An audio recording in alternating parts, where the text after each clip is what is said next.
Very good evening to all brothers and sisters in the Dhamma. Today is Thursday class, 26 September 2024. We will be continuing our sharing from this book, Unique Dhamma Code, straight from the heart. We are at Unique Code 127. Let us compose our mind, develop the Saddha, Virya, then mindfully we shall proceed with the Puja chanting.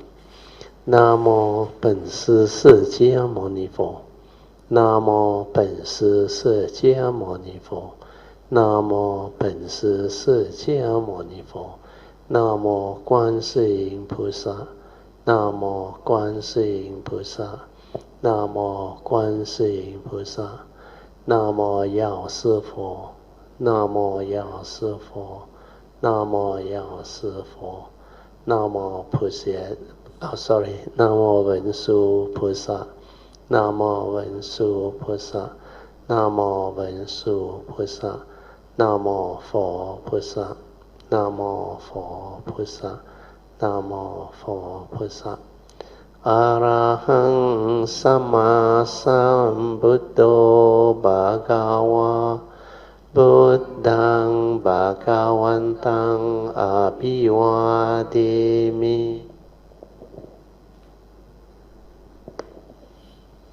Swakhato Bhagavata Dhammo Dhammaṃ Namasāmi Supatipano Bhagavato Sāvaka Sangho Sanghang Namami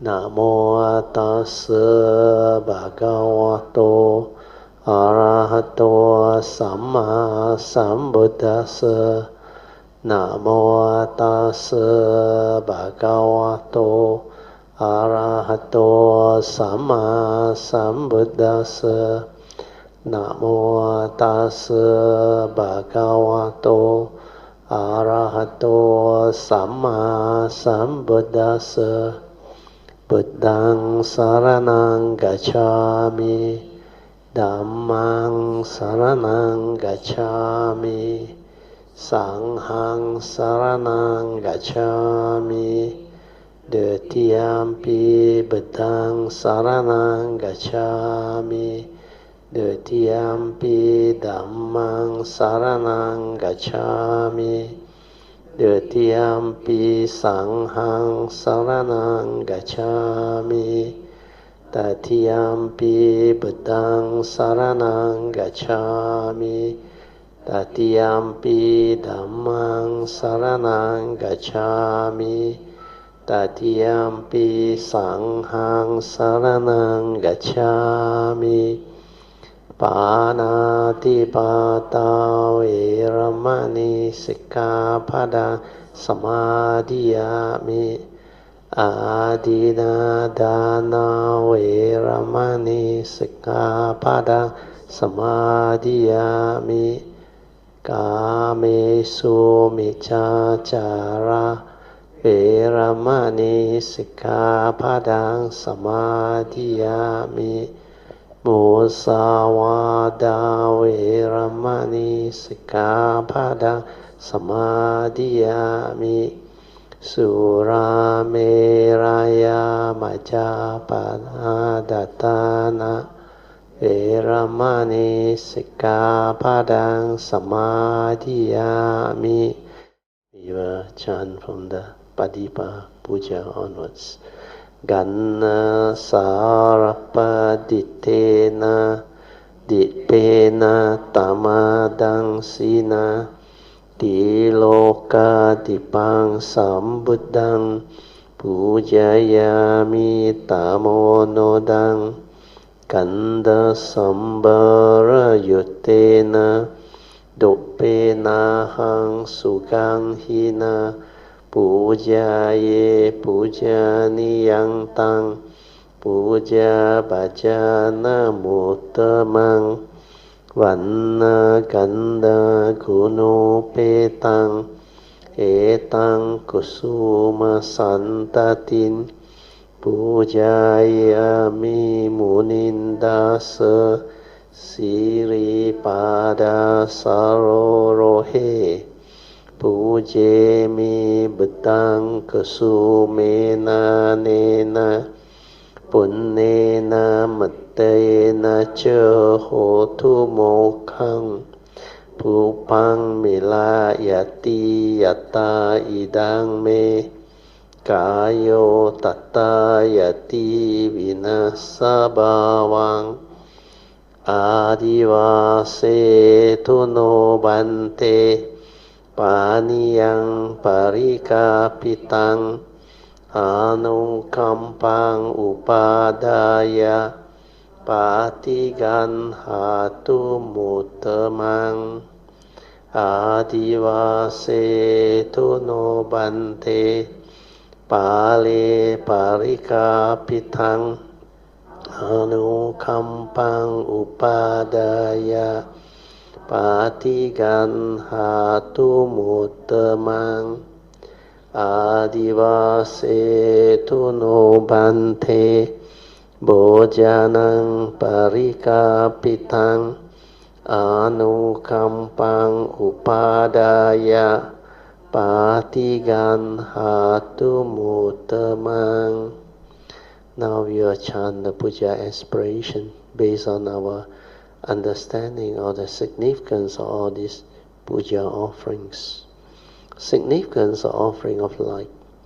May this offering of light to the Buddha brings forth the causes and conditions to illuminate our mind and help arise the needed clarity and understanding to dispel all darkness or ignorance therein.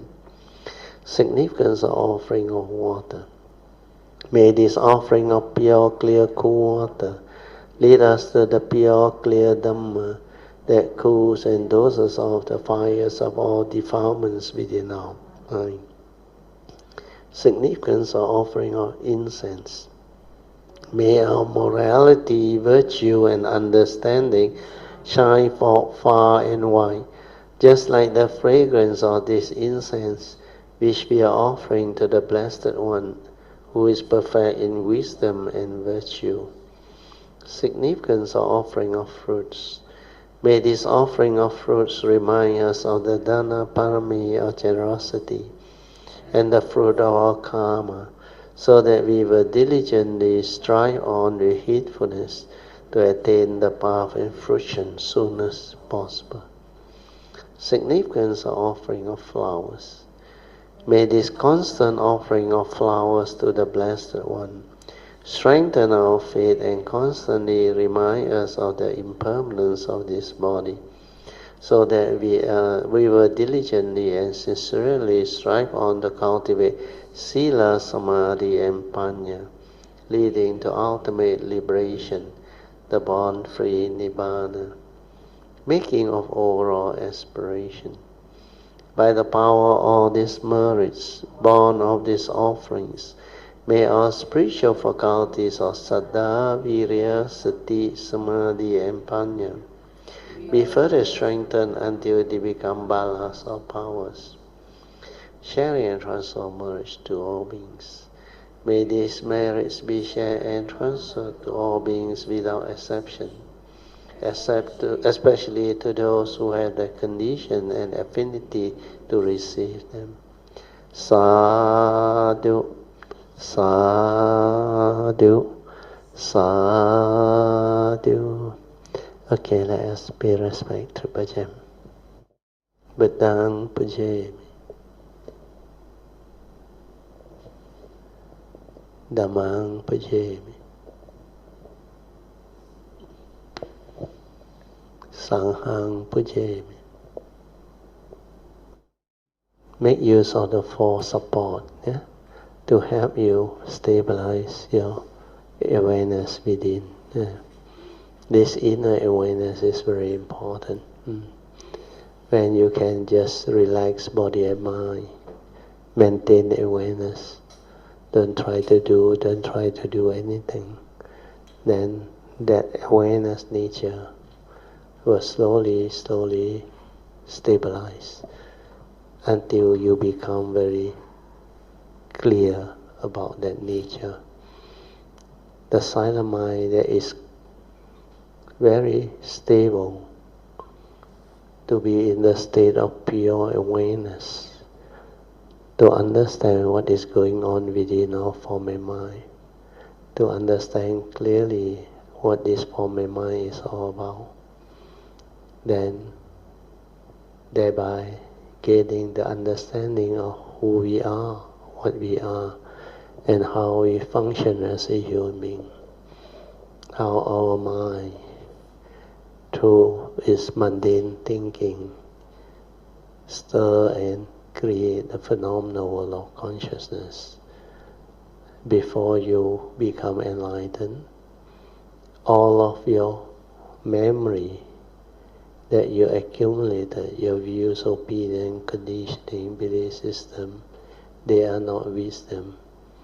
They are heedless thought process or thinking.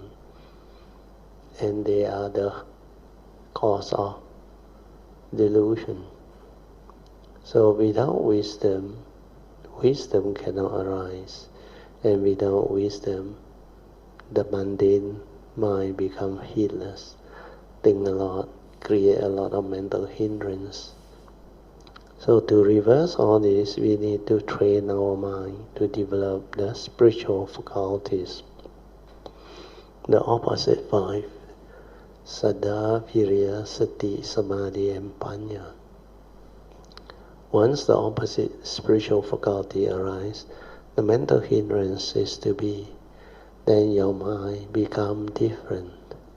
Your mind will not stir, will not react, will not create, will not bring about sankhara activity. Then through that clarity and understanding, you will be able to stabilize your inner awareness. With the spiritual faculty of sati develop until it stabilizes to become samadhi. Then you can develop wisdom. We are seeing things as they are. Via your ability to insight into phenomena, to arise the clarity, to give rise to the understanding of who you are, what you are, and from there, how you develop the straightening of the views to bring about non-reaction to sense experience. That is the purification process, the transformation process. Without that, it's not easy. That's why stabilizing the inner awareness via the four awareness-based meditation support are very important. You can slowly, mindfully come out of the meditation. Try to maintain whatever inner peace, inner calmness, and inner awareness that you have developed for as long as you can. Invocation to the Devas. In this universe, in their entirety, let the deities or Devas come here. Let them hear the good teachings of the King of Sages, which gives heaven and release, Nibbana. This is the time to listen to the teaching. This is the time to listen to the teaching. This is the time to listen to the teaching. Samanta Chakawalesu Atra Gachantu Devata Saddhamang Munirajasa Sunantu Sakamokadang Dhamma Savanan Kalo Ayang Badanta Dhamma Savanan Kalo Ayang Badanta Dhamma Savanan Kalo Ayang Badanta Namo Tassa Bhagavato ระหะโตสัมมาสัมพุทธัสสะนะโมตัสสะภะคะวะโตอะระหะโตสัมมาสัมพุทธัสสะนะโมตัสสะภะคะวะโตอะระหะโตสัมมาสัมพุทธัสสะอิติปิโสภะคะวะอะระหังสัมมาสัมพุทโธวิจาจารณสัมปันโนสุขโตโลกวิดูอนุตตโรปุริสธัมมสารติสัตตาเทวามนุสานังพุทโธภควาติสวากาโตภควตาธัมโมสันติติโกอากาลิโกเอหิปัสสิโกโอปานายิโกปัจจตังเวดิตาโบวิโนหิติสุปฏิปันโนภะคะวะโตสาวกสังโฆอุจุปฏิปันโนภะคะวะโตสาวกสังโฆยายาปฏิปันโนภะคะวะโตสาวกสังโฆสามีจิปฏิปันโนภะคะวะโต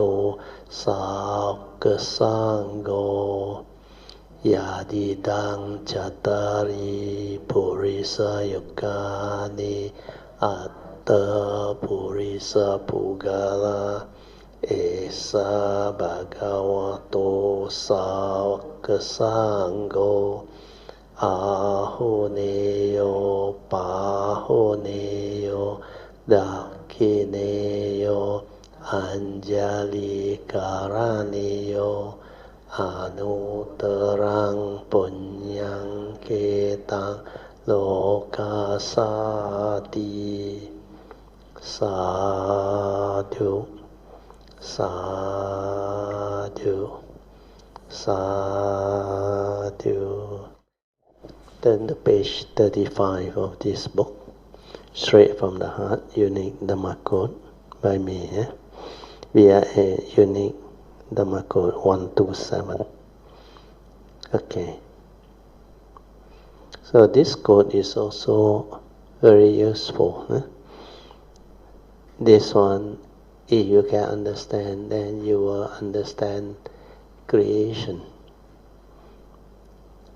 So I started by reciting from 0 come 1, and this 1 is the first thought of ignorance that gives rise to infinity of subsequent creative consciousness.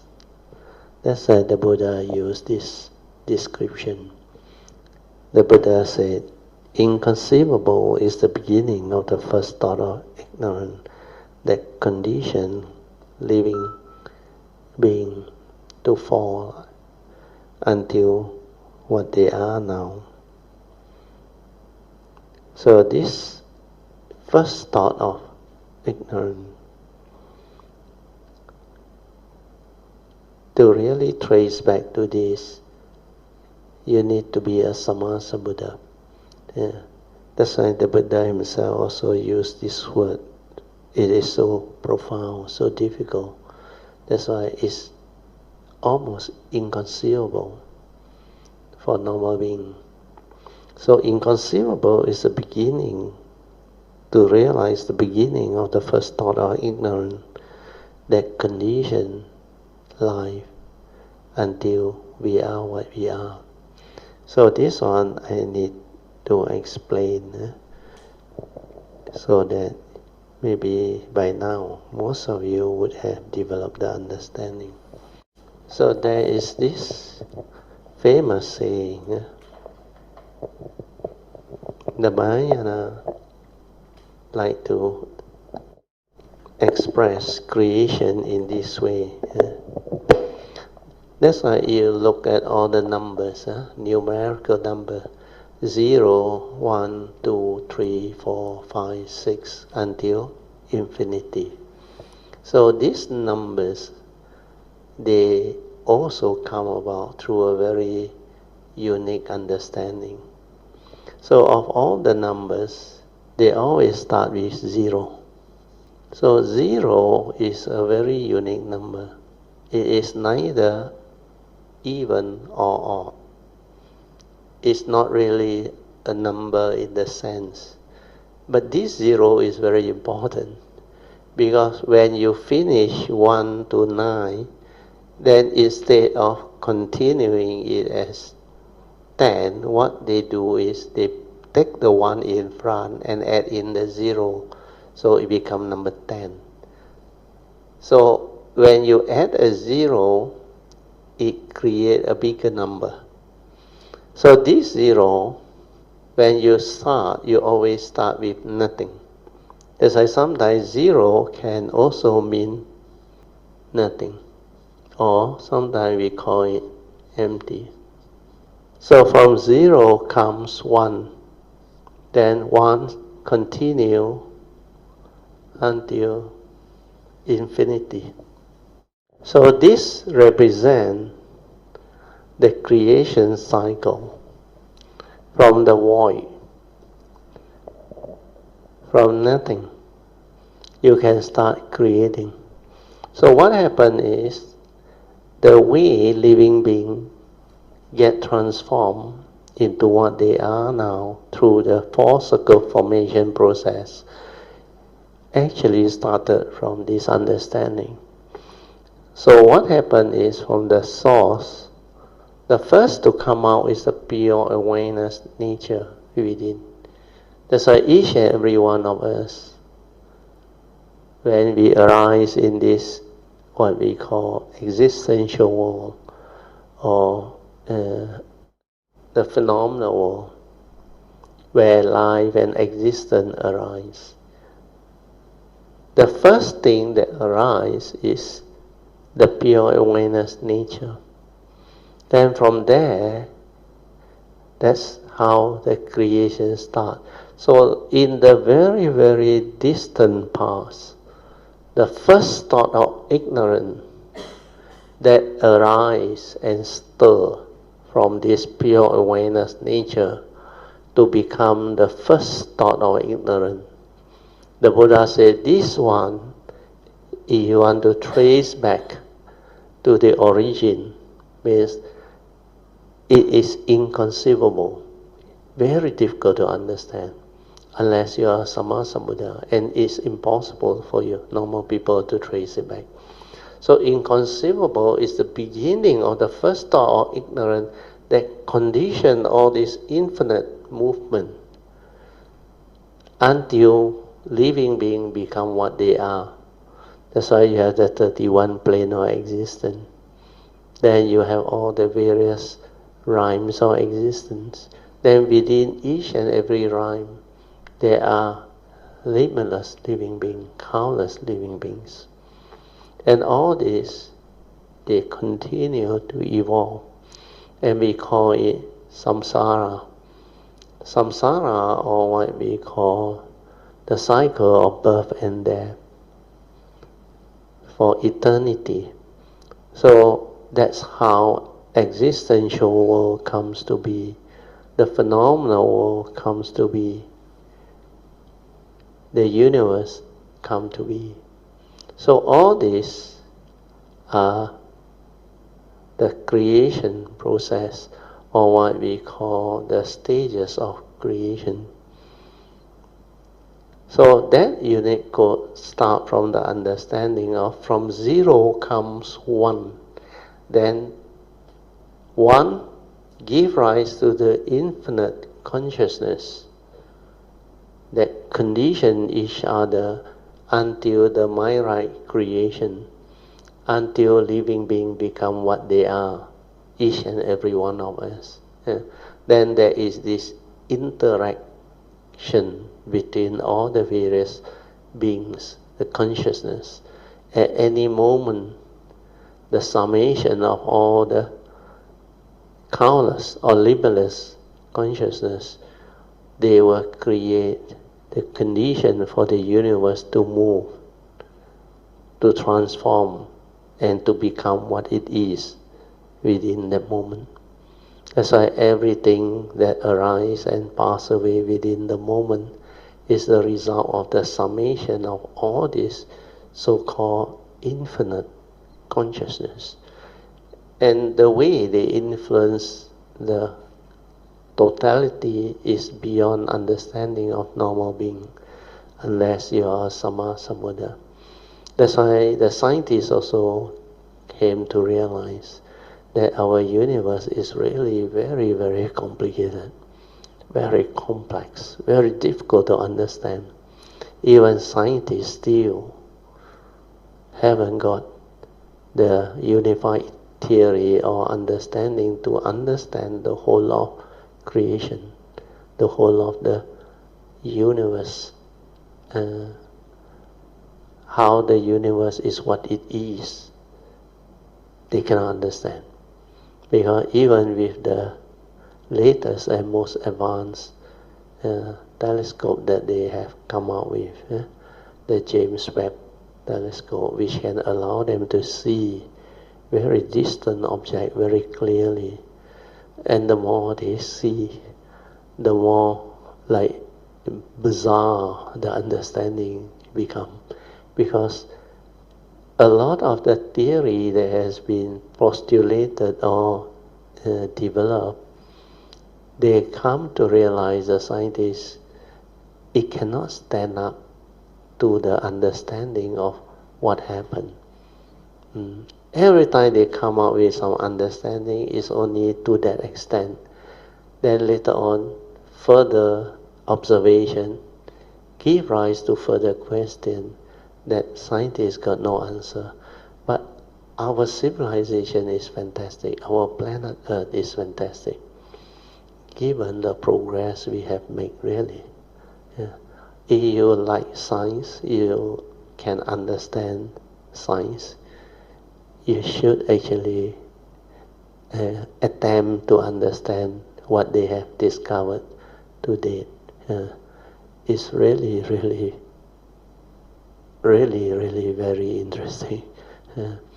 So from what we gone through, even during the 50s when I was born, and in the 60s I went to school.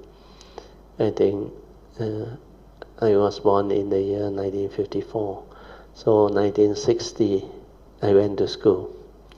61 until 66 I was in standard 6, standard 1 to standard 6.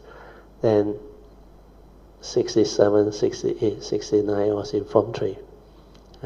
Then 70, 71 I was in Form 5. That time I already understand a lot of things about science, maths, and it was already very interesting. But later on I went to Form 6, 1972, 73. Then after that I went to the uni. So all those years of study, I came to realize a very unique, what they call scientific advancement of theory and understanding of what the universe is. So that part I think scientists has done very well. So it started off with, of course, the basic Newtonian mechanics, Newton's law, the Newton's law of motion, first, second, third law. Then later on, the breakthrough was Newton's law of gravity. That is a great advancement that explains the heavenly planet, the object, why they move in a ellipse. It's elliptic. It's supposed to move in a circle, like we know, centripetal force and all those things.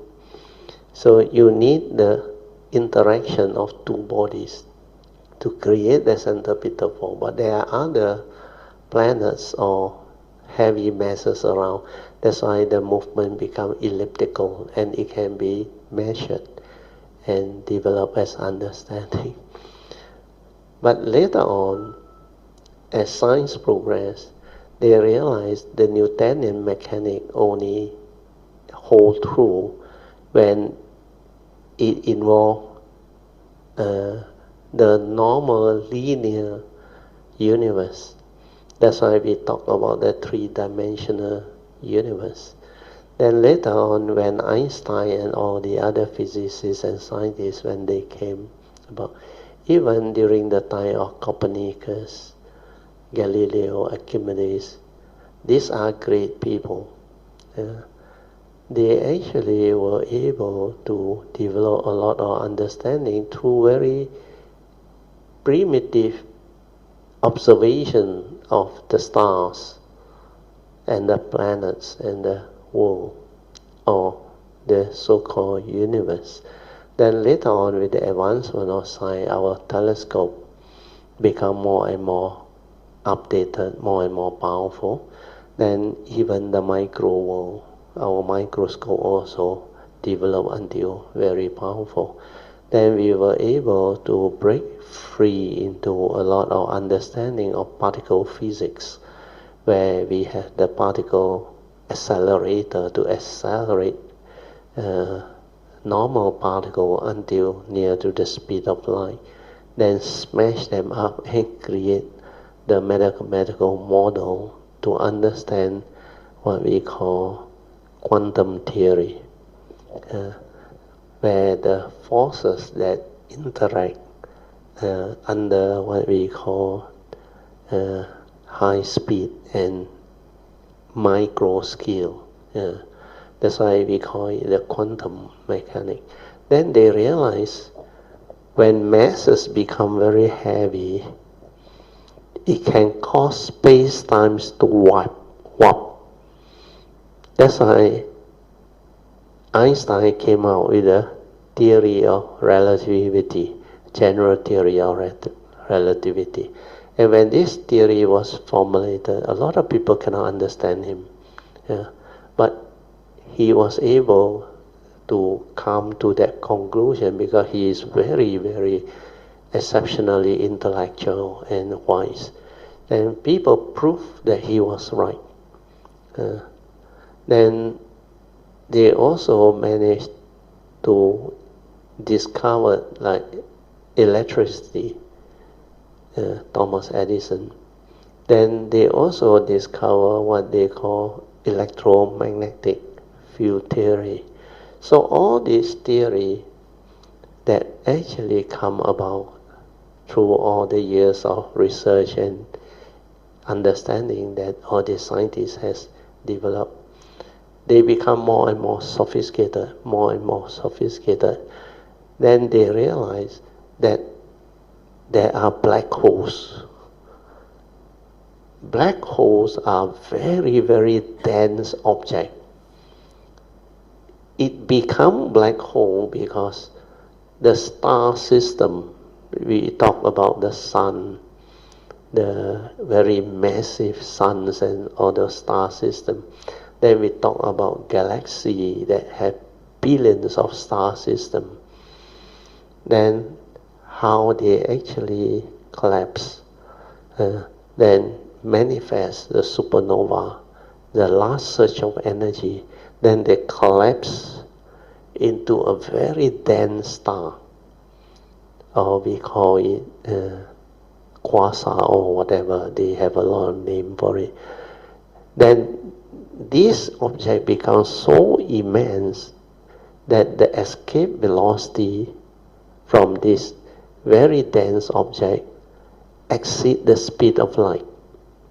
Even light cannot escape from it. It can only go in. Means everything can just go in but cannot come out of it. And the scientists cannot understand what this is. But they now saw it in the telescope because the universe is so extensive that we, from our planet Earth, with the Hubble telescope, we can see until almost 15 over billion light years, 14 to 15 billion light years, traveling at the speed of light.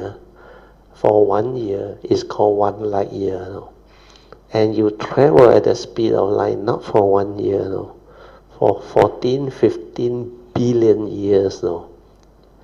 You go and calculate, see how far it is. And it seems for light to travel that distance to reach Earth, by now we can see it with our James Webb or Hubble telescope earlier on. It is still 15 over billion years ago when they saw all this, like the beginning of the Big Bang and the first arising of the what they call the very birth of universe and all those things, like what the Buddha mentioned in the Tipitaka, the Theravada tradition book, where they asked him. He said the stars in the sky, they are more than the sand in the Ganges. Then not only that, he said, all this creation, they got their four circle formation, they say. They started from the source. He called it the source.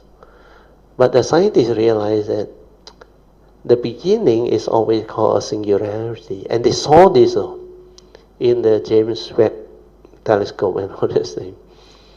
And they saw galaxy, black hole, and black hole, how they merge and how they form new birth of stars and star system and universe. Then the expanding universe. There's a lot of theory now. They come out with a lot of theory, but still cannot explain. Yeah. Then later on they realize light is not only particle theory. When they go through the slit, the experiment, they realize it behaves as a wave. So they got the particle theory and the wave theory. Sometimes it behaves as wave under certain conditions, then sometimes it behaves as particle. Then later on, they came to know under special conditions, when the objects are very dense and all this black hole thing, they cannot understand what is happening inside there. But then Einstein postulated one theory before he died. He said, very likely, there is a wormhole, W-O-R-M, wormhole, that connect a black hole to another dimension of black hole somewhere. And they call it the wormhole. Then they also come out with a postulation that whatever that went in is the positive convention. We call it the particle theory. Then whatever that manifests the opposite is called the antiparticle. So they believe when the black hole formation that time, all the light, everything, the positive convention went in, then simultaneously the antiparticle shoot up. That's why there is this yin and yang. And these two forces, it seems, they cannot meet on. The moment they meet, they become pure energy, back to nature. But they still cannot understand what the awareness nature is. Because they never meditate, they don't know that there is such a thing, this one. That's why this is the missing link where they can understand. And they have a lot of understanding of what they call the scientific aspect, the scientific law of Utu Niyama, where all these things are happening and manifesting.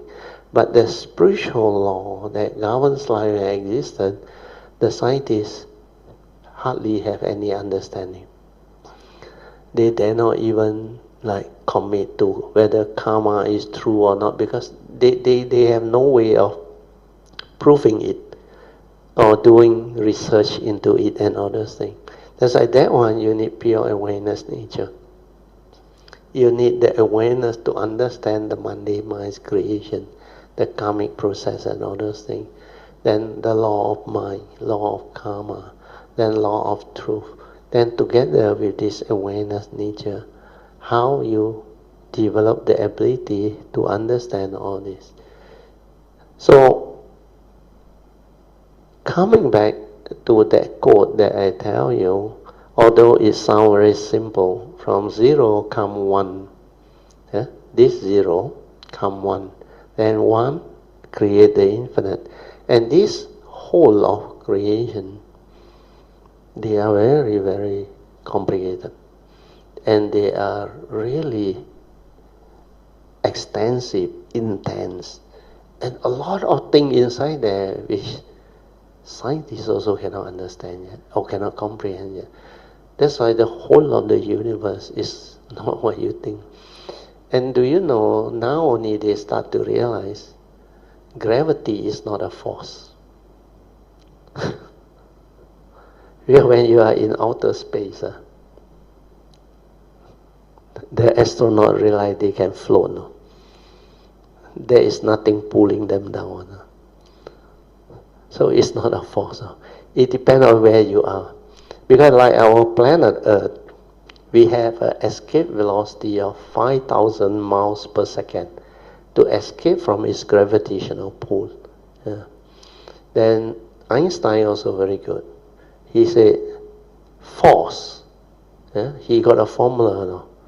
Between two bodies, he said, like the Earth and the Moon, and the Earth and we are human being, or whatever, or asteroid, or planet.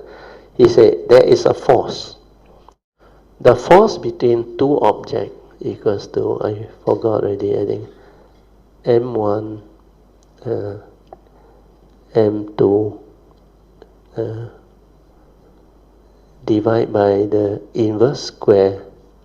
I forgot already. You have to check it out. This one is the law of motion, where they have this gravitational constant. There is a G here. There is a formula here. This one I cannot recall what this thing is. This one is under Newton's law. Mm-hmm. So this gravitational constant has been proven. And the planet's movement can be predicted by all this. That's why we discover a lot of smaller, minor planets is through this law, Newtonian law of gravity. So the force that interact between two objects, M1 and M2, is inverse square law, they call it. Then this one, I think, is... There are two more things here, I forgot already. You Google and say, Newton's law of gravity. G is the gravitational constant. Correct, means nothing there. M1 times M2 or R square. Correct. Means don't have anything here. At first I thought there is an entity there. No. So that force that pull these two objects, M1, M2, is inverse square law. Newton came to know about this, and he come up with this equation. And he tested it correct. Then people prove it, and they use it to predict the movement of planet, the interaction of planet. But then this one only hold true when the speed are very low. When you reach the speed of light, then when you have a very massive object, space-time create warp. They call warp. Sometimes they use the word quantum entanglement. So, space-time warp. You know what is warp or not? Like affected, upside down. Understand or not? Like, you think the universe is a flat sheet. It's not a flat sheet because of all the black holes. So it is like a surface that is warped. Wherever there is very intense, what they call mass, where there is black hole or what very heavy mass, then they create the warping of the space. That's why they realize when speed of light, when it travels near this dense object, there's a shift. They call it the Doppler's effect. Last time in physics we learned the red shift and the white shift. So from that shift, they can calculate what is the distance from Earth.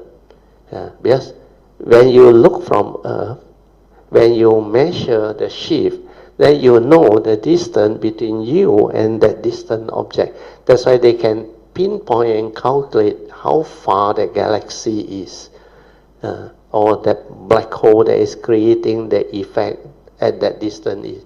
From the shift, they can do the measurement. So all these are very interesting and very complicated understanding. That's why it's beyond thought, beyond mind. But scientists are trying to probe using their mathematical understanding to create a model out of it. And the physicists, they are doing very well because they have discovered a lot of things. That's why our advancement in science and technology has created a lot of new things that civilization never even can ever dream of. You look at the handphone technology, the semicon technology, they went into so small, nanometer, they talk about. And then nanometer compared to the atoms, and the small element within the atom, they call it last time they discover the proton, the electron. They thought that's it. But they realize now, within, you have the meson and many other particles. And all these particles, when they reach that size, they call it quantum mechanics. So the Newtonian mechanics cannot predict now. That formula cannot work. Because they are very, very small. Small, but heavy and powerful in energy, you understand? No? It's like without mass or no, without weight. So the traditional Newtonian law collapse. Cannot. Even later on, Einstein, although he came out with the theory of relativity, that one was a major breakthrough. But when it comes to quantum mechanics, they call it now the quantum entanglement now. That one scientists still don't know what is happening now. And they have observed a lot of things that they can already, with the data, waiting for new discovery to discover what that thing is. Well, you have to come up with prediction and understanding to predict what this thing is, so that you have a formula to calculate that it actually can be, they call what? You can confirm it. Understand? Ultimately, you can confirm it. Then it fall into place. And then they accept it as a theory, but through observation. It's just like our sati, the pure awareness nature. Through observation, you discover truth. Understand? You discover the reality. Then the rest are all illusionary. So they are also same, except they are not using the pure awareness to observe. They are using telescope, microscope.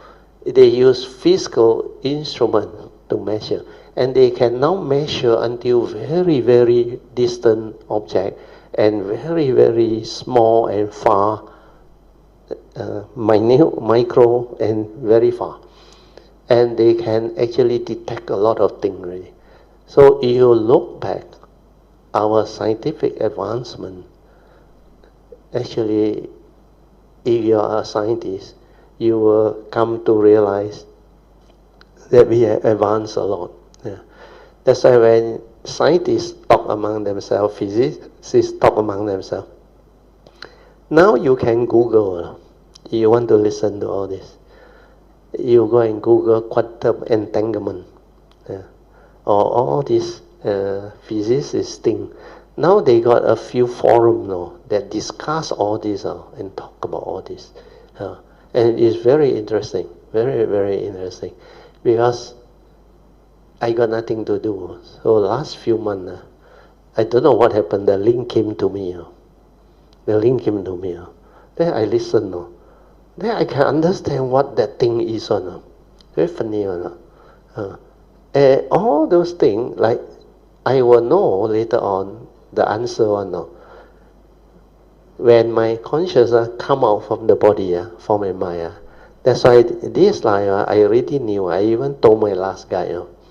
I said the only way to probe all this black hole and universe is from this nature. Understand? Yeah, this one never die. Understand? Yeah. But this one, you have to have a form and mind that actually come. Then upon death is what? The form and mind cease. You remember? Realize it itself and return to this one. But do you realize this random of consciousness, I told you, that one since birth until now, that one will come out, understand? But that one is still inside there, understand? That one actually is connected to my understanding, understand? And because this one come out, I am actually with this and that one. Then that one can probe. That one can probe. That one can actually study all this. The only way to be free from gravity, all these very powerful forces, is to go back to this pure awareness nature, and from there you move. So a lot of things actually depend on the spiritual aspect to complement what the scientist has developed. In fact, like what I used to tell Sui, there is one Japanese who created the happy science, you remember? Roku Ogawa. They call him the cuckoo one. Like cow. But not important. It seems he passed away last year. He's exactly my age.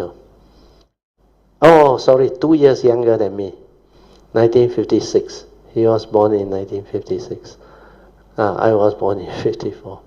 So here, talk about the dimension, all the multiple dimension.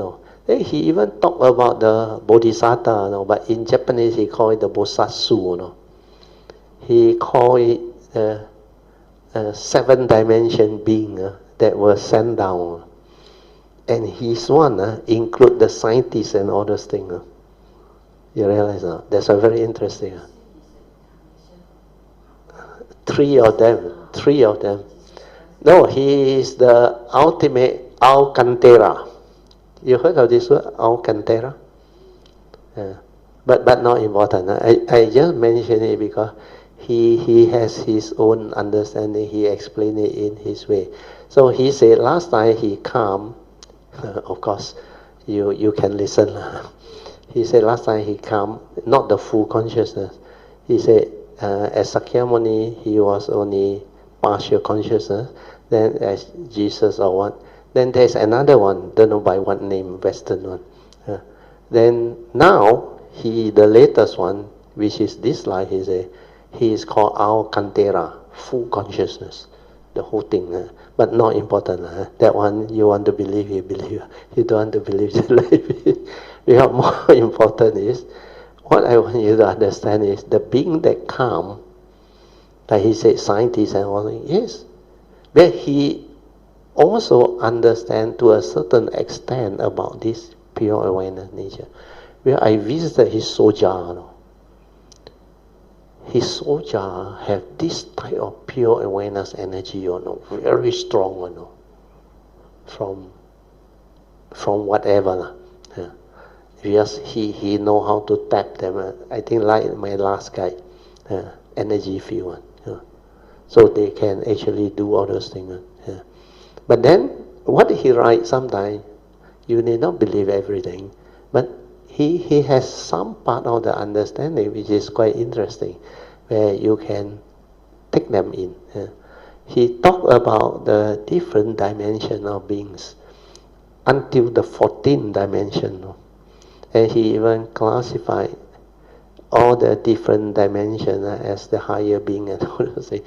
But he has his own what they call understanding, which is actually, to a certain extent, there is some Buddhist and Christian all mixed together. But whatever it is, he is the way he is. Okay, so we just have an understanding is enough. But what is important, if you want to really comprehend all this, you need to go back to here. This is the Buddhist way. And when you complete this training until Samma Sambuddhahood, then you will understand what is inside here. Then the whole of creation, the universe and all those things, you can have the understanding. Okay? Yeah. Okay. So this part I think I finished. From 0 come 1. And this 1 is the first thought of ignorance that give rise to the infinite subsequent creative consciousness. That's why the Buddha said inconceivable is the beginning of the first thought of ignorance that condition lives. That's how living being comes to be. Then we go to the next unit code. Unit code 128. The mundane mind is a tool for us to come to this existential world. This one I explained to you all before. And one must learn how to use it with wisdom, but not be deceived by it. So this was the message where the fifth patriarch actually passed on to Huineng when he expounded to him the Diamond Sutta. When he explained the deeper aspect of what those nature and the mundane mind activity is all about. So Huineng, when he heard this, he came to great awakening. So this one is very important and very useful, and I have shared with you all on many occasions.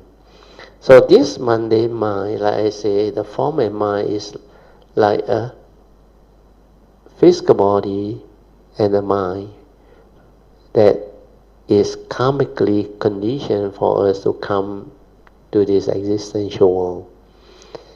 And this formal mind is like a vehicle and a tool. That's why the mind is a tool for us to come to this existential world, to develop all the learning, wisdom, go through the karmic process, etc., etc. That's why this mundane mind, you must learn how to use it with wisdom, but not be deceived by it. Whereas the physical body is like a vehicle to take us around wherever we want to go. We need this vehicle because the consciousness that is trapped inside the two formal entity, we call it the five aggregates of formal mind, or in our case is a human being. In the case of other beings, they are called living beings. So this part, verse 1 to 8, is easy to understand. So maybe I draw it on the whiteboard. So as a human being, when we are born into the world, we have a physical body and a consciousness trapped inside. So this is the consciousness trapped inside. So this one is a physical body. So this one we call it a vehicle. Then this one we call it a tool. So this tool is a vehicle and tool for us to come to this existential world.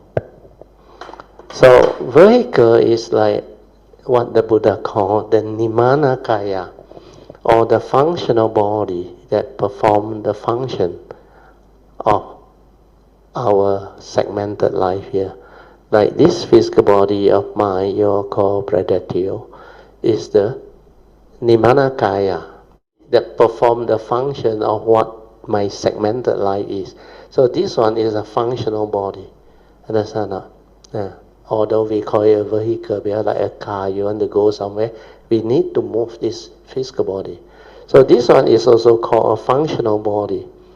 that perform the function of this segment of my life. So maybe I write it down. Physical body or functional body. Then what happens is, as you develop the cultivation, you will have to locate the gateway to your nature. Then you are able to inherit from your spiritual nature, the spiritual body. So the functional body, Nimanakaya, together with the spiritual body, which is called the Sambhogaya Kaya, these two, when they combine, it can give rise to the third body, the Dhammakaya, the segmented life, physical form and mind that can teach the Dhamma. That's why it's called the Dhammakaya, the Dhamma body. Whereas this consciousness which is trapped inside, since birth until now, then what happens is, from here you break into three: the area of consciousness in the brain and the Tantian there, and these three. That's why our whole body is actually consciousness. All your blood that move, you can become conscious. That's why the physical body, the nerve and all those things, you can develop mindfulness of it is because of the awareness inside there. When it's without thought, it's actually the awareness. The pure consciousness without the content is your pure awareness nature.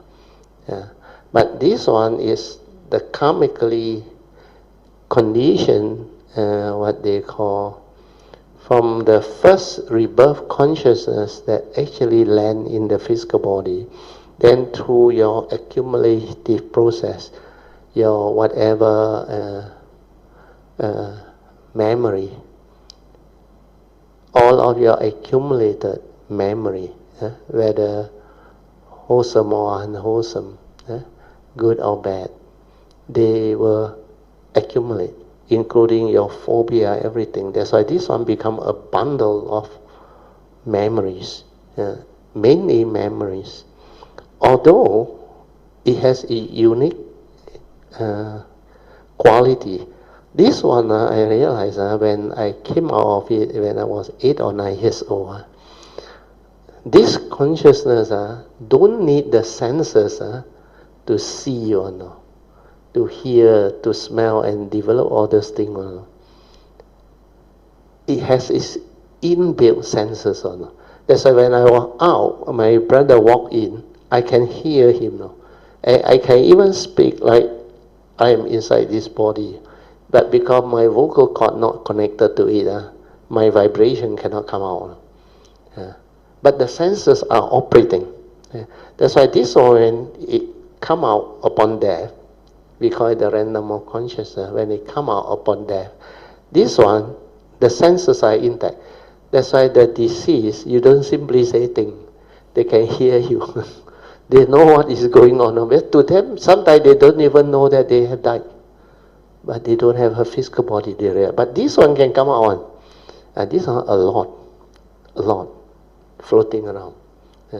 But most of them don't know how to use this, don't know what this is. Through delusion, you get yourself entangled with it. Actually, when you have the Dhamma understanding, no one dies, nothing dies. There is no conditioning to condition rebirth consciousness. Then this one that come out is the random. Like you burn a piece of log. You burn until towards the end already smoldering, the random of it. Then not long, when all the energy is gone, then no more smoke. Then it's gone. But before this disperse, if you know how to use it, you can use it. And this one, if because of ignorance and craving, even when it come out, it can float around for very long. So not necessarily 7 times 7, 49 days, like the Chinese tradition believe. No, it can stay around very long. In fact, in the Jataka story, it was mentioned. I remember Reverend Suwano mentioned. I don't know which disciple of the Buddha already. He is one of the top 10 disciples of the Buddha. There was one life, as if according to the Buddha, that disciple got a lot of wealth, then he cling to the wealth. That random consciousness that came out actually stay with the wealth for very long, because of that delusion, the attachment, the grasping. So all this you can develop the understanding, but this part seldom people understand or talk about it, because they only talk about out of body experience, understand? But very few people relate to all this. The Tibetan got the Book of Death. Then they mention a little bit about, they call it what? I forgot already. It seems this one, there's an intermediate state. The Tibetan believe this is an intermediate state before you take rebirth and all those things. But it's no. The rebirth consciousness already gone already. They call what? Zhong Yin Shen, correct. No. Tibetan got talk about this intermediate state. I think that that Thai lady nun, the Sifu talk about Zhong Yin Shen quite a lot. Aspirations Pali 不是Penang 那个明成师傅 is 他的师傅，那个是不给我们大家嘛 ，but 他那个 nun the young nun what Nalong 什么名字中间师傅 So I was told he used to talk about 中阴身the intermediary. But you go and read the Tibetan book out there, it talk about this. But not important. Different people, different understanding. As far as you need to understand is this one, when the physical body already cannot support the consciousness, the craving for no more, this one will float out. Yeah, when I was 8-9 years old, I was so tired. I went into that craving force dissipate until my whole of the physical body no more strength, no more physical strength to even allow my craving force to stay there. Then this random consciousness float out. It came out. And the first time I came out, I didn't even know what it is. I didn't even know that I actually died. Because my brother walked in. I can see him, I can hear him. Then I call him, he cannot hear me. Then after that I saw him walk out, no response. Then I saw my body down there. That's why I knew something wrong already. So I wanted to go back to my body. I cannot go in. It's like not my body. But very funny. That time you were 8 or 9 years old. I never meditate before. I don't know. I don't even understand what this thing is, the spiritual thing. But I know how to move. Suddenly I just move. Like I just give it a push. Bam! I went in. The moment I went in, I took control of my body. Then I knew already. This one very important. Something for me to understand. So I went out straight away. Catch hold of my younger brother and asked him, did you just now went in and say all that? Then he looked at me. He said, yeah, but you were sleeping like a log. He said, how do you know? I said, don't worry. I just want to confirm that it's not a dream or a hallucination. But very vivid one, very clear. That's why after that, I understand what this thing is, the random of consciousness, how it can come out.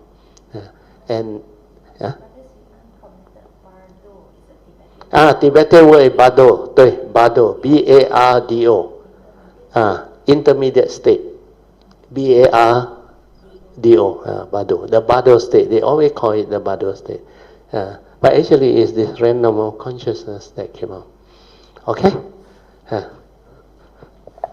I think just about time, we can end. Wow, luckily, mean not charging at all. Battery. What the timing last until so long otherwise all not recorded.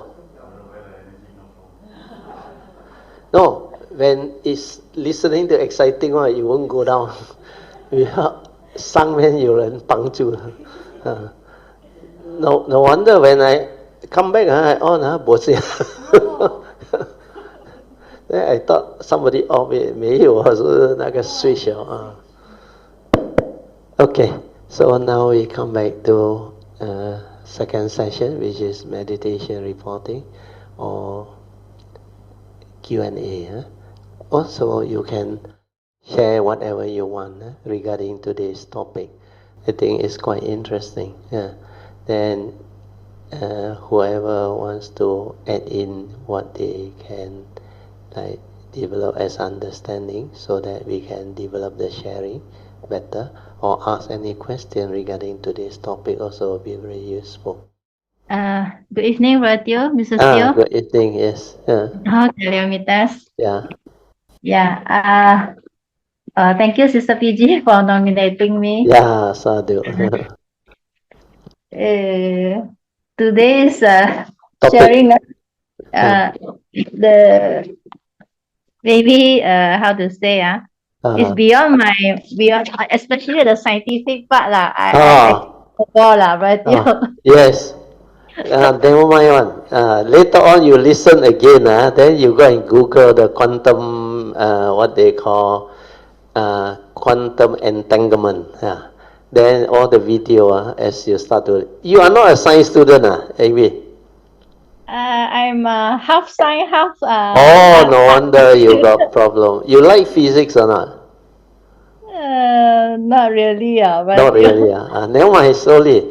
Later on, you will start to develop the interest and understanding. It's actually something very interesting because very strange. Like this life, my nature know how to choose or no. That's why when I come, the few subject that I like a lot on is maths and science, especially physics. I'm damn good at physics and geography also.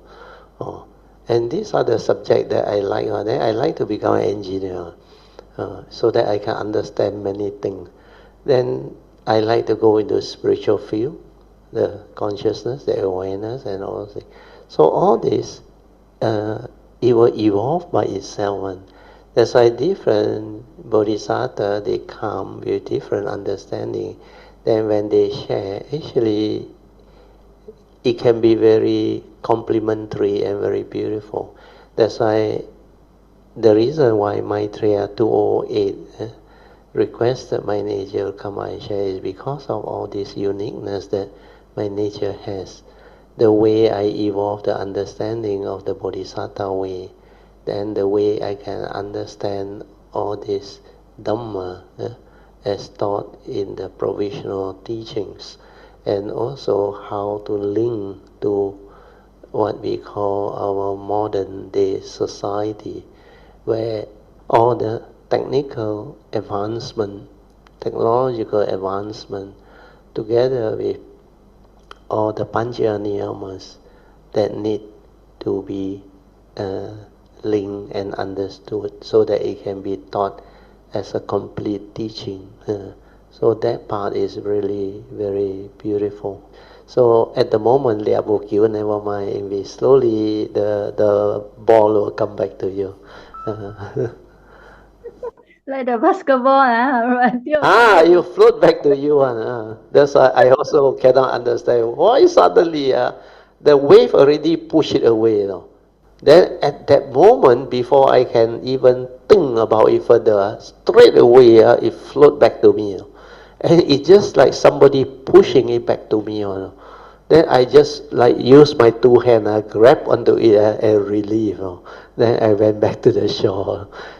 It's like I reached the other shore instead of got entangled with samsara and maybe drowned. So very strange. Then 28 years later, when I connect in 1989, when I was paying respect to Kuan Yin, that vision came back to me. That's why that was the most amazing one. That straight away my nature knew that Kuan Yin's nature was the one that helped my form and mind to actually avoid that we call it premature death. That's why all this they do arise on, and our ability to have affinity or these great beings' nature, and we seek their blessing, protection, and guidance. They are very important. They form a great aspect of cultivation too. So all these are beautiful. Yeah, Eng Bee, now you continue. Yeah, sadhu, sadhu, Yeah, sadhu, because sadhu. Royalty has got a mission to help us, to bring us all across to the other Yeah, yeah, shore. yeah, yeah. Yeah. And the bottom Anyway, state also interesting, isn't it? that one, yeah, I heard before from this 法鼓山圣严法师, he 圣 mentioned 严法师，before the 中阴身, all those, but 嗯 I'm not sure lah. That one, all this beyond my understanding. Yeah. Don't worry, later on, as you stabilize further your awareness nature, you will know it. Because before you die, you will know it. Then what come out also, you will know it. Well, once your awareness is there, you will know how to die before you die. And all this become very interesting. It's like a field that only cultivator of the way can explore and develop further understanding. That's why to me, nothing die. We are just the consciousness separate from the form. Then when the craving force no more, it will just, we call it float out. But actually, it's no longer like the craving force is no more there to bind it to the physical body. In fact, that craving force, when it binds the living being's consciousness to the physical body, is very strong one. That's why you cannot come out of it. You cannot free from it. But the craving force is there. And when it dissipates, when I was 7, 8 years old, I was too tired. I play until I got no more physical energy. I was so tired until that craving force also dissipated. Then that time very strange. I didn't even meditate, but I have the inner awareness there to observe and see how the craving force dissipates. Then how that consciousness without the craving force, how it flowed out. That's why I understand. Nothing died, no one died.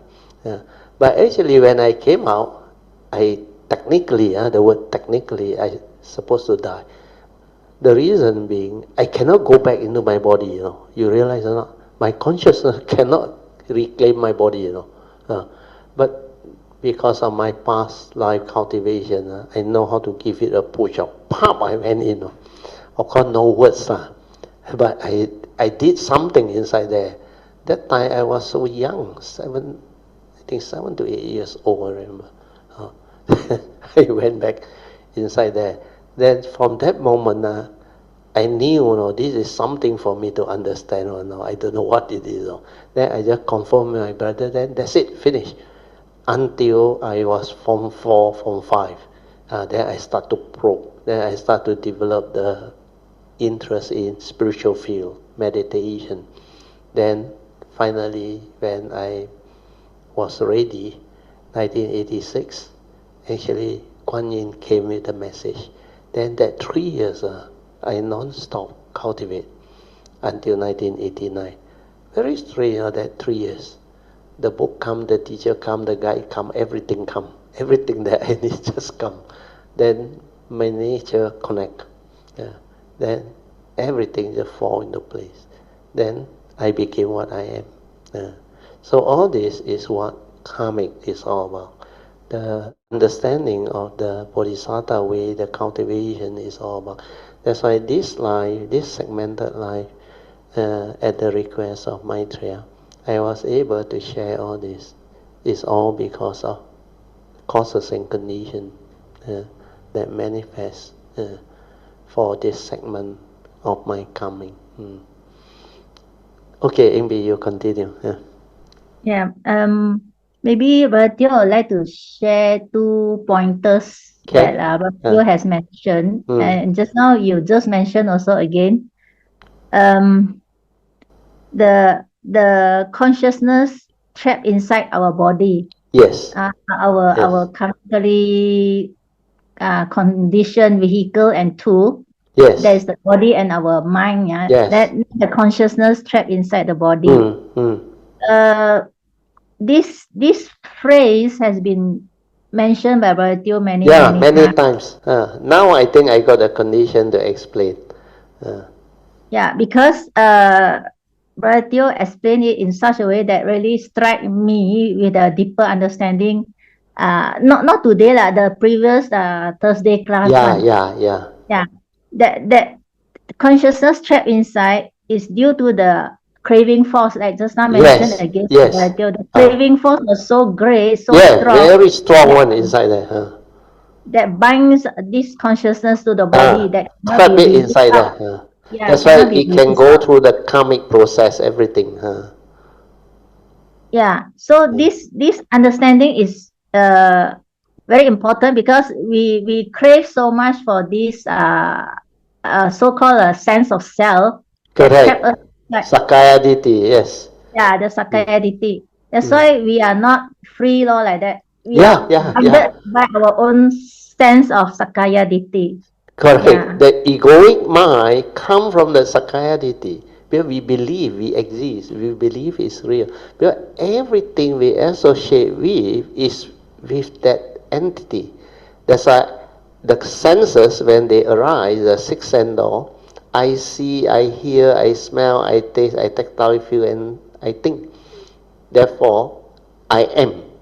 I am means you take existence, understand? The becoming. The becoming through Sakaya Ditti is the one that cling on to the five aggregate of form and mind.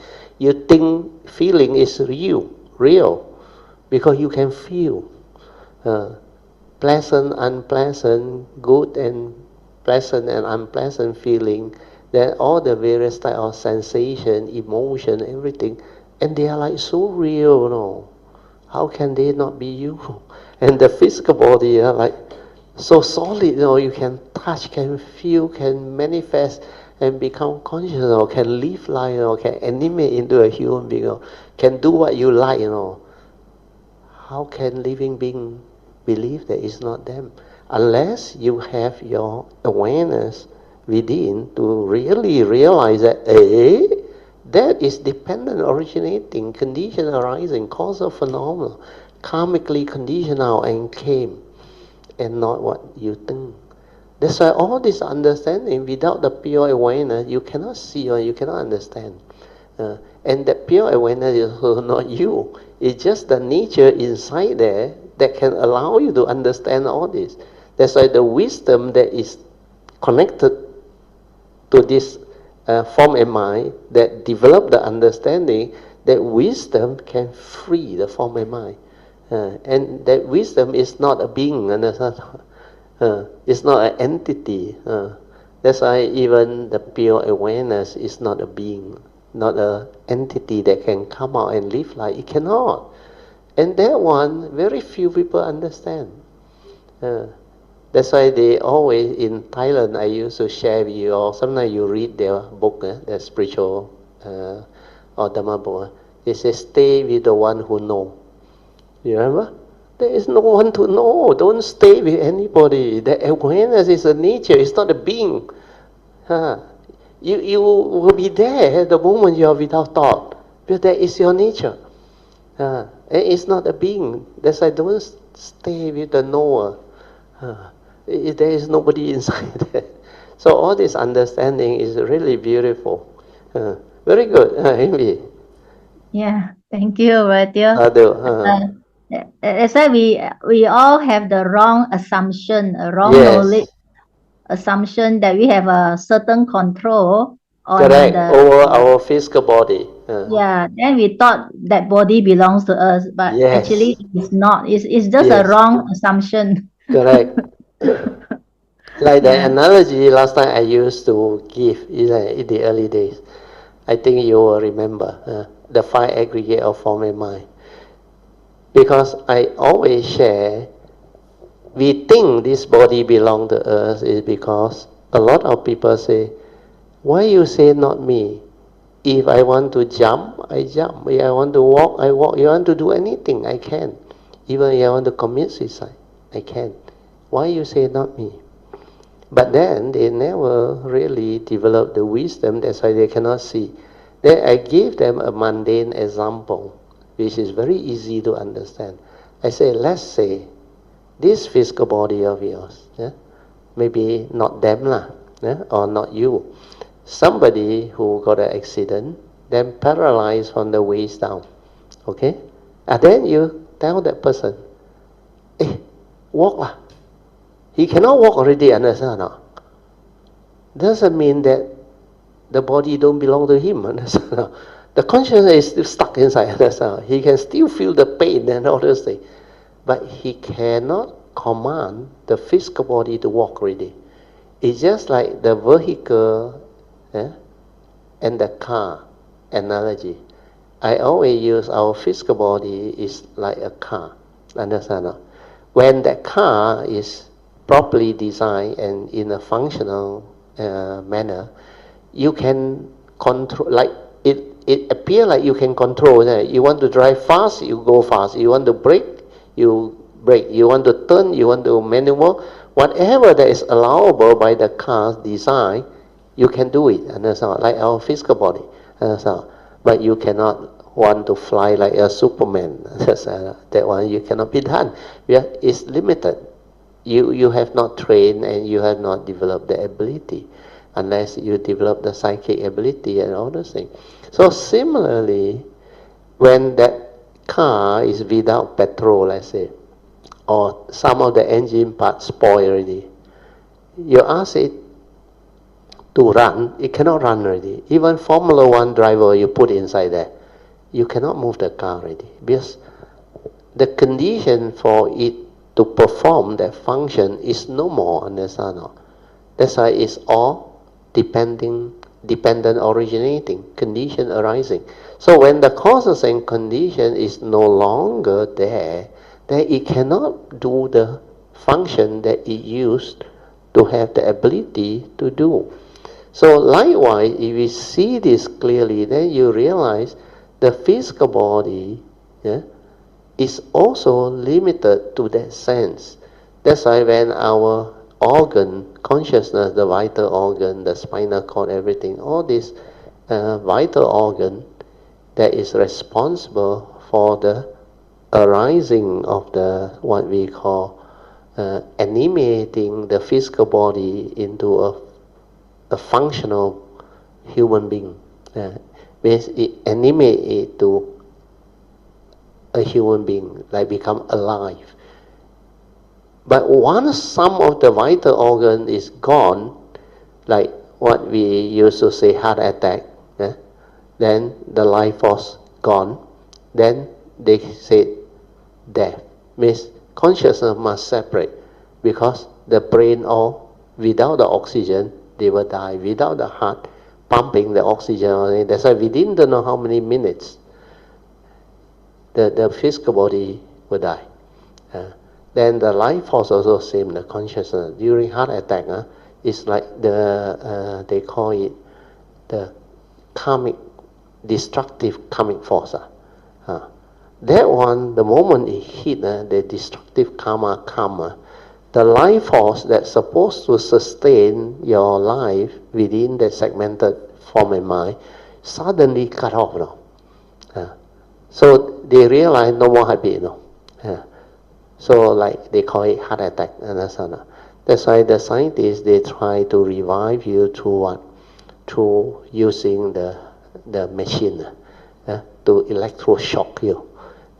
They like sometimes they can actually give it a shock, then the consciousness can come back or no. It can, because this is part of nature. So it's like they also know, they try their best, they give it. That's why this electrical energy, these are all the forces of nature, they actually interact on. You see, one is electrical energy, the other one is electromagnetic field, the other one is gravity. Then there is also what they call all the forces of nature. that actually interact within the elements and all those things. In fact, all these are the forces that can actually, they call conservation of mass and energy. Last time in physics, we always say the law of conservation and of mass and energy means they will come to a state of balance. Means energy and mass can neither be created or destroyed. They only get transformed, understand, into other entity. But later on, scientists realize from zero come everything. Mean from the void, the empty nature, the singularity, everything starts now. Then to that it returns now. That's why that part of creation really baffles the scientists and all those things. But now they have proof from what they observe that this is a possibility. And this is what the universe is actually all about. There is still a lot of secret within that living being has not unraveled and developed the understanding and developed the ability to fathom them.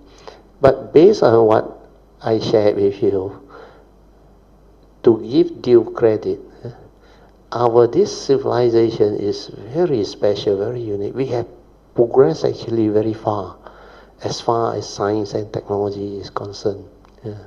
Even the semiconductor industry, we have went in very deep, and we can create artificial intelligence now. And what we call our society, or what we call our civilization, is going to be a lot more sophisticated, and we are going to progress very fast, especially during these next few years, before 2030. We got 6 more years, isn't it?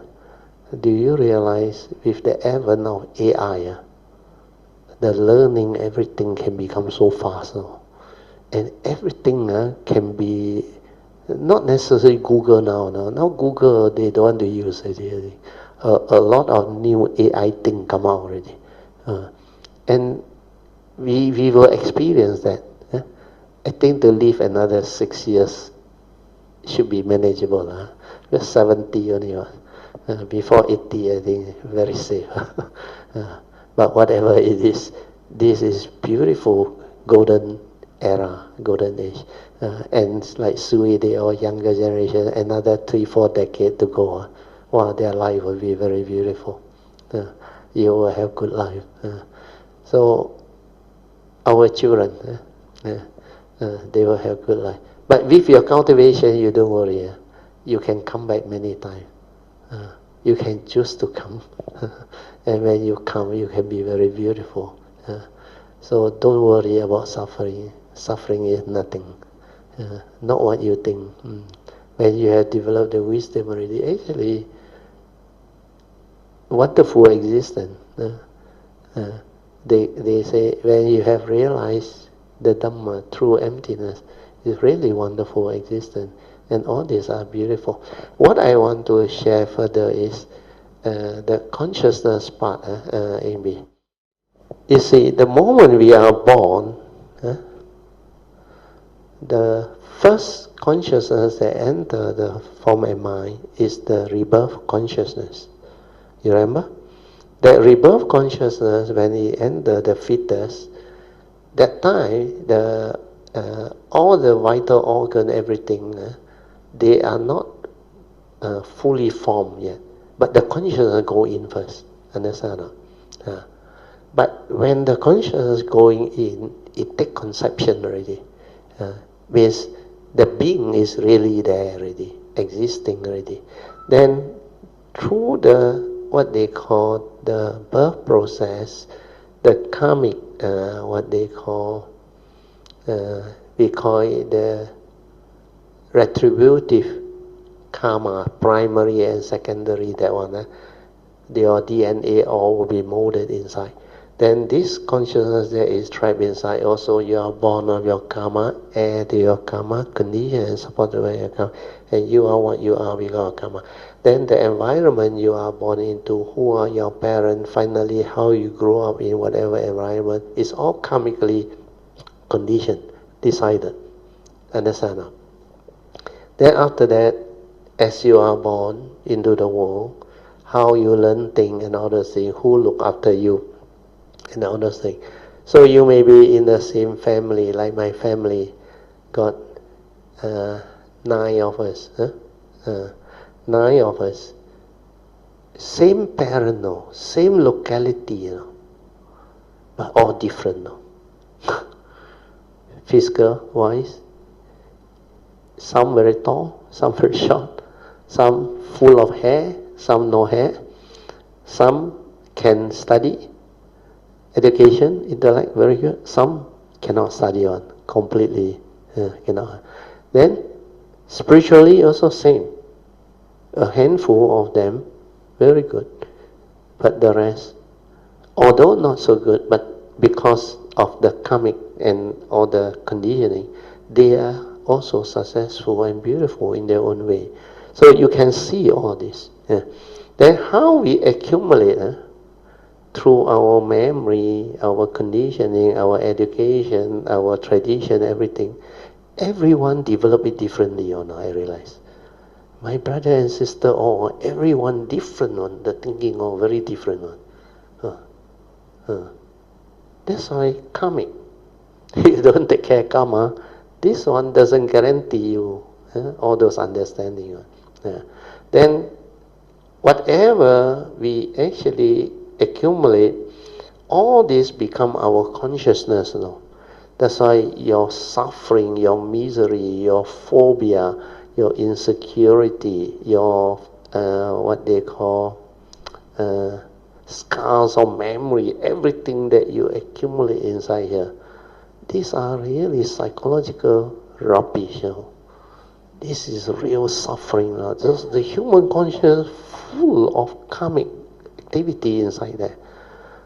The karmic consciousness that actually evolve inside there, you are cultivated, you can see. Most human beings, this one are very severe one, karmic. Almost 99.999% all inside there. It cannot come out. Only cultivated all the way, I realize. When you develop the Dhamma understanding, the wisdom, the yoniso manasikara, then you don't stir and react and create all those nonsense. Then I realize this consciousness become purified on its own, purified. And the understanding, which is wisdom, will come out. Once you develop the understanding, this one is the wisdom part. It's connected to the form and mind. So this one is the wisdom part. You develop through awareness-based meditation. So this is yoniso manasikara. Okay, or this one. That easier. So when you develop this one does not stir and react. This consciousness get purified. You understand? So this random of consciousness, when it come out that time, when you die, no delusion or no. You understand? They call the body state or not important, or you must understand it. When the wisdom connected, this thing is actually with the purified consciousness. And this one, when it come out, it can understand a lot of things. It can roam the universe. It can travel. And it won't get burned by the sun and all those things. Nothing to do with the rebirth. The rebirth consciousness is just one moment upon death. The death, chuti, chitta. At that moment, rebirth consciousness is over already. It's not a continuation from here, no. It's dependent, originating. It's dependent on the last moment. You got avijja, the rebirth consciousness is ignorant. You take normal rebirth. That one you have to come. You cannot choose to come. But this one, at the moment of death, cessation of form and mind happen, this random of consciousness still come out. Understand? Where the last thought moment is cease. It doesn't condition any rebirth consciousness. It's just like the candle, blown off. Understand? Cease. But this fellow is still there. Wisdom is still there. That's why this wisdom only connected to this form and mind only, this segment of the life. Once this segment of the life is gone, the brain all gone, all your knowledge gone.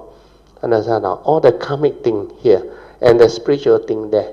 But this one, because it's still there with the random consciousness, it can still come out.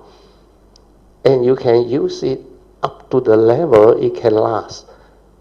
How long? Depend. But most of the time you have this wisdom, you won't cling to all this already. For me, because I make an aspiration to understand the universe, that's why I want to use this to roam, to find out. Yeah. My last guy, when he heard me say this, he looked at me. He looked at me. He realized I want to do a lot of things. Because I said, there is no way I can go near the sun. Understand? There is no way I can go near the black hole. There is no way I can understand all this unless I went with this. Because this one, never born, never die on. This one is consciousness. And it cannot get sucked into anything. Because this one is not the mundane mind, or not with the delusion. That's why this one is very unique, very different.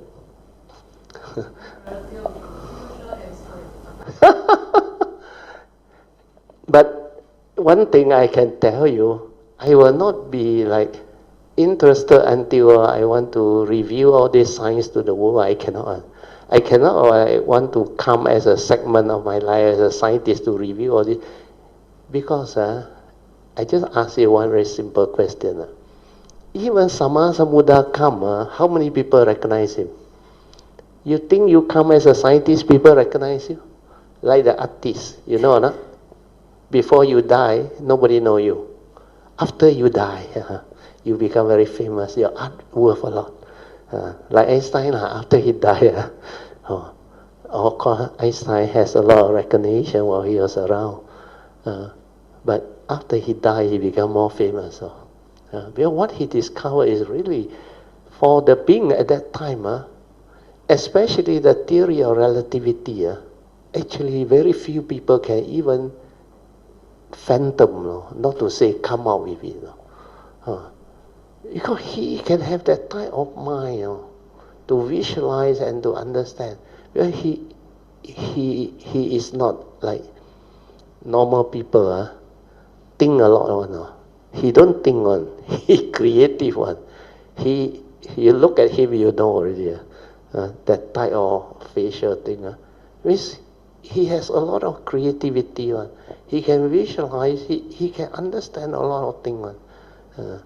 So during his time, a lot of these things actually come about is because he contributed to this civilization. This civilization, according to the Japanese guy, he said, all these beings were actually created by Sakyamuni.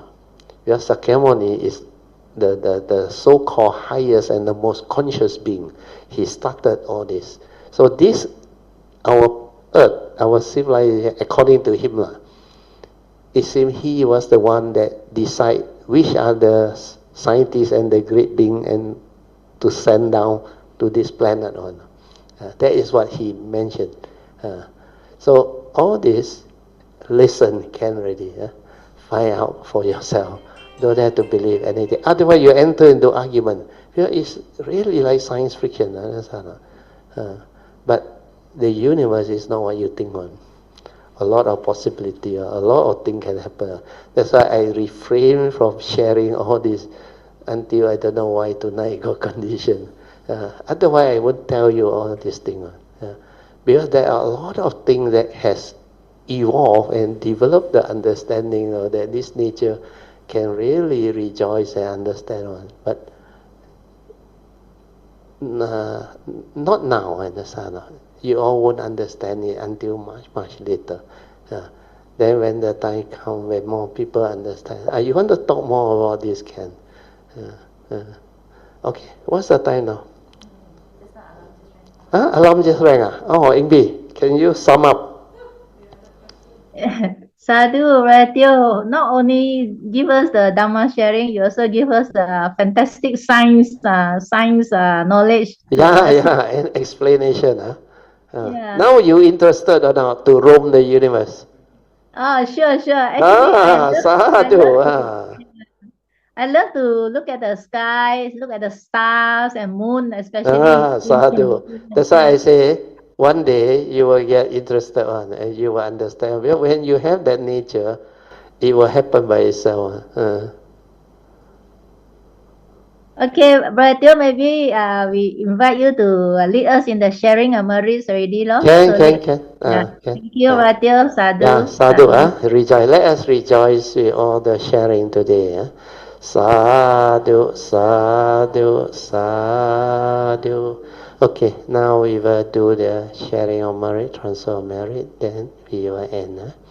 Akasata cha bhumata devanaga mahindika punyang tang anumoditva cirang rakantu loka sasana Tawata jamehi sampadan punya sampadan sabbe deva anumodantu sabba sampati siddhya idang menya tinang hotu sukita hontu nyatayo idang menya tinang hotu sukita hontu nyatayo idang menya tinang hotu sukita hontu nyatayo devo satukalena sasa sampati hetu cha Fito bhavatu loko cha raja bhavatu dhammiko imina punyang kamena mame bala samagamo sattang samagamo hotu yawa nivana patiya sadhu sadhu Sadhu. Okay, you can now pay respect mindfully to Lord Buddha, Guanyin Bodhisattva, and all the worthy ones. Then we end. Sadhu.